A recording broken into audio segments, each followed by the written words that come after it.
Another hot-button issue in the Turks and Caicos Islands over the past few months will be placed under the microscope by the Governor Gordon Weatherell administration.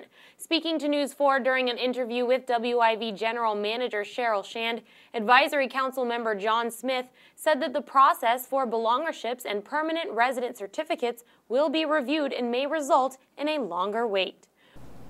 We have to ensure that it is reviewed with the full and comprehensive detailed analysis that it requires. We dare not get it wrong, because it may not be me, but it may be someone else sitting here, and it may be someone else sitting in your chair indicating that, oh, well, they got it wrong again. Mm-hmm.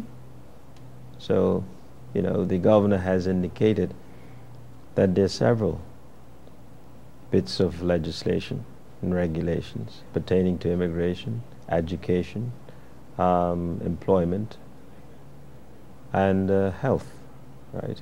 That will be education, that will be under review.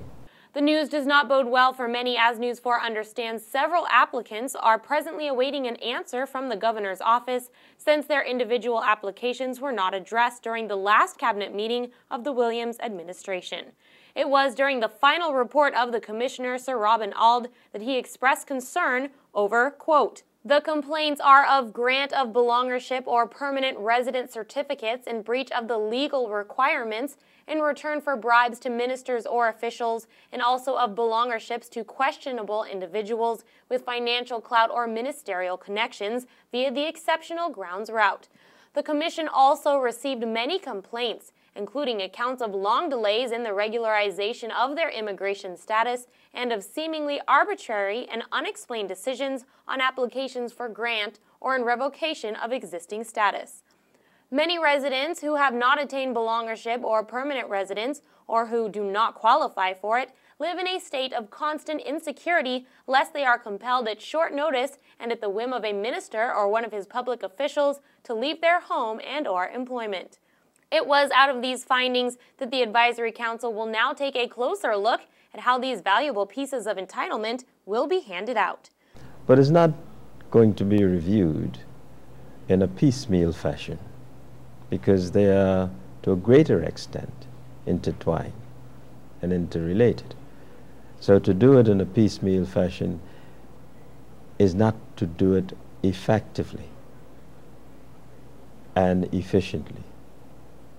And he has earmarked the spring to the fall to do that. Mm-hmm. So it is in train, it's being looked at, and it will be revealed. According to the final report, belongership put at its broadest, belongership in the TCI stems from birth there and/or by descent from a belonger or a spouse of a belonger of 5 years standing, or exceptionally, where the governor, acting on the advice of the cabinet, considers that person has made an outstanding contribution to the economy and social development of the islands.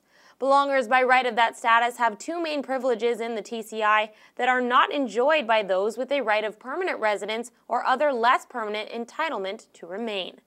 They are the only ones with a right to vote, and they are the only ones to whom, as a matter of policy, Crown land may be disposed either in their own right or as the majority shareholders in a corporate purchaser and at a substantial discount. Smith, when asked about revoking of previous issued belongership, remained tight-lipped. However, News 4 will keep viewers updated on this story.